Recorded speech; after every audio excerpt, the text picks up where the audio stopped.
ପୂର୍ବପୁରୁଷ ମାନେ ଆମ ବାପ ଅଜା ସେମାନେ ସେଇ ଜଙ୍ଗଲ ଜମିରେ ଚଳି ଯାଉଥିଲେ। ସେମାନେ ଚାଲିଗଲା ପରେ ଆମେ ସେଇ ଜଙ୍ଗଲ ଜମିରେ ଚଳୁଛୁ। ଆମେ ଜଙ୍ଗଲ ଜମିରେ ଚଳୁଛୁ। ନଈରୁ ମାଛ ଧରିକିରି ଆଣୁଥିଲୁ, ଜାଳକୁଟ ଆଣୁଥିଲୁ, ଆମର ଲକ୍ଷ ଲକ୍ଷ ଟଙ୍କା କାଜୁ ତୋଳିକିରି ଆଣୁଥିଲୁ। ଆମ ଗାଈ ଗୋରୁ ଛେଳି ମେଣ୍ଢା ସମସ୍ତେ ଚରୁଥିଲେ ସେଇ ଜଙ୍ଗଲ ଜମିରେ। ଆଜି 4 ଦିନ ହେଲାଣି ଆମର ଗେଟ୍ ତାଲା ପକାଇ ଦେଇଛନ୍ତି, ଆମକୁ ଛାଡ଼ୁଥାନ୍ତି।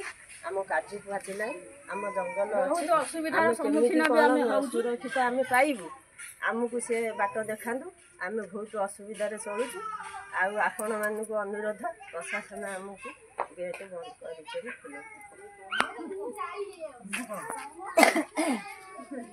ବହୁତ ଅସୁବିଧାର ସମ୍ମୁଖୀନ ଆମେ ହେଉଛୁ, ଯାହାଫଳରେ ଜାଳ 2 ଖଣ୍ଡ ଆଣିପାରୁନୁ। 4 ଦିନ ହେଲାଣି ଗେଟ୍ ବନ୍ଦ ରହିଛି। ତେଣୁ ପ୍ରଶାସନକୁ ବିନୀତ ଅନୁରୋଧ, ଆମ ପାଇଁକି ଗେଟ୍ ଖୋଲା,